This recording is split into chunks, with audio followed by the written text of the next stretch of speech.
All right, everyone, we're going to look at RCL. This is Royal Caribbean Cruises today. And remember, as a reminder on this channel, I'm always just kind of looking for new companies that I don't know very much about and kind of learn about them and maybe give you guys something new to look. So what did kind of get me interested in this is I think that there will be some developments around Cuba over the next few months. I don't know what exactly, but there's a chance that it could affect this stock positively.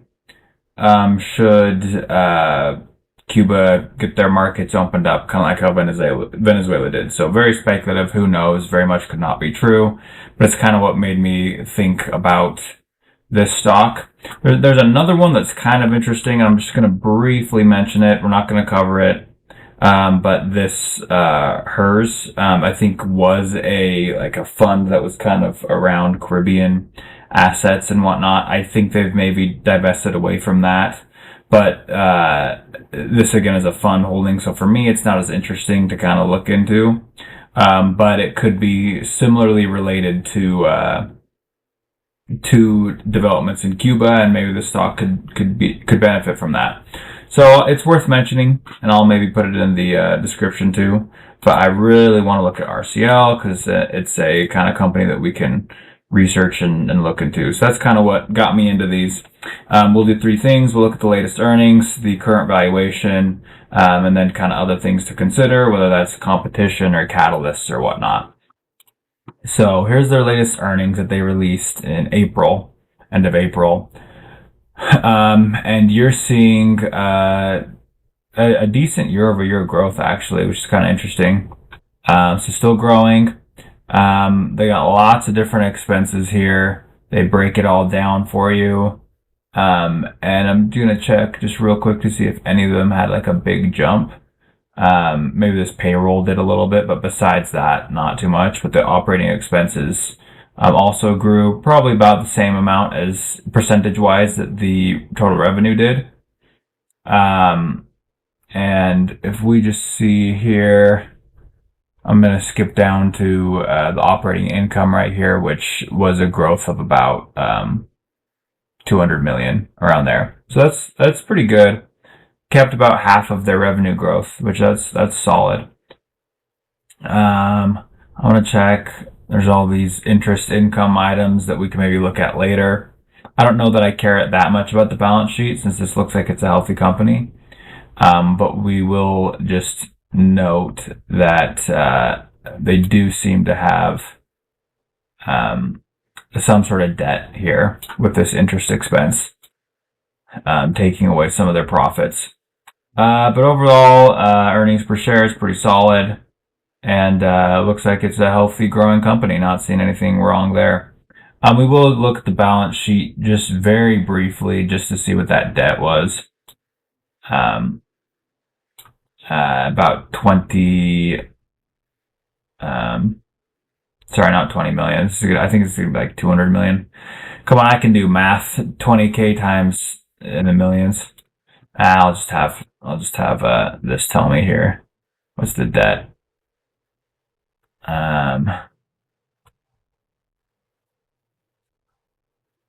Long-term debt, 18 billion. So there you go. So it looks like the MSN numbers are a little off, but they do have quite a bit of debt there. But that's showing you that, if you're making, almost $1 billion every year, that's fine. But, the debt burden is there. So it's something to note. Yeah, pretty heavy debt burden. So, but as long as you're growing and you're doing fine, I'm not super worried about it. Are they, okay, they are repaying some of their debt. I want to see, it doesn't doing any share dilution. So that's nice to see. So, okay, that's kind of my first takeaway with them for the company health. It's growing. It, has a good income statement. There is a lot of debt, but, I don't see cause to be worried about that for now, at least. So market cap is 69 billion. Holy cow. Um, that's quite a bit. But that makes sense because if they're making about 4 billion a year, that puts their trailing 12 months PE ratio at about 16, which I was looking at. I think it was Carnival. Carnival had like a PE ratio of 11 or 12. We'd probably get some sort of market discount. But shares outstanding is 268 million, which because this is a higher price, um, that kind of makes sense. I would say the lower this share count is, the better. But it's not in the billions or anything like that. So worth noting, but I would say that the valuation here, sometimes MSN will give you some things. Yeah, here's Carnival. So I was just talking about Carnival, but you're looking at about middle of the road, if not discounted when you're looking at the peer average, but it's taking Chipotle is in here for some reason. I wouldn't consider that the same industry. But I would say it has a richer valuation than Carnival or this Norwegian cruise line. Um, let's see, price to sales. Analysts like it, but okay. So a few different things. So, let's just check this because I wanted to see, what their historical average are. And you can see from 2022 to 2025, they have doubled their revenue.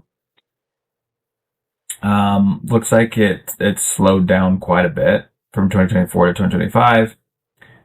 And then your net profit, they also became profitable here in 2023. So that's great. I want to check their balance sheet. Yeah, here's their debt. Slowly paying their debt down. Look at that. Take a while, but they're slowly paying it down. So that's nice. I want to check just a few other things here real quick. All right. I always like to see what insiders are doing. Are insiders buying? Are they buying? Let's see. And we can check Fintel for this. Okay, so lots of selling.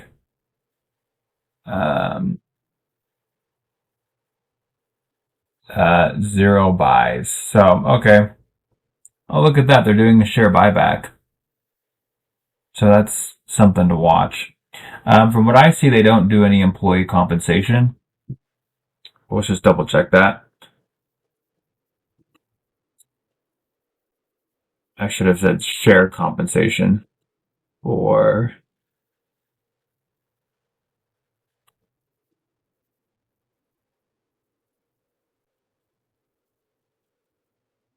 okay, so then this selling is just related to this, which is weird. Did I miss that? I must have missed that in here. The financing activities.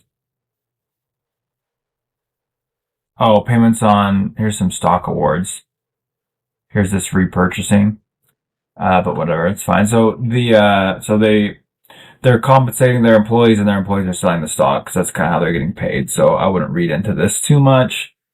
And then I want to see, I think really the main thing that you want to consider for this really does go back to what I was mentioning at the beginning, is where if there is a development in Cuba where the government there collapses and it kind of gets forced to open up its markets and whatnot, you could see that as very bullish for the Caribbean and kind of the future. And I think this company would be one of them that would benefit from that, along with HERZ potentially.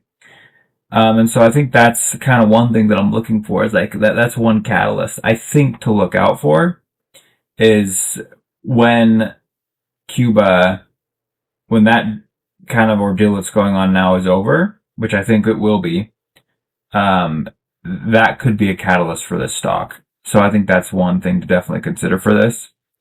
But that's just my thoughts. I thought it was interesting. So if you've been following this stock or any other Caribbean stocks that you think could be affected from the developments in Cuba, and maybe you could get in before that plays out. Please let me know, or if there's anything that I missed, or um, anything else you think is interesting. Let me know. I'm not a expert, nor do I claim to be. I just really enjoy looking at all the things going around in the world, in the market. So I will see you guys in the next one.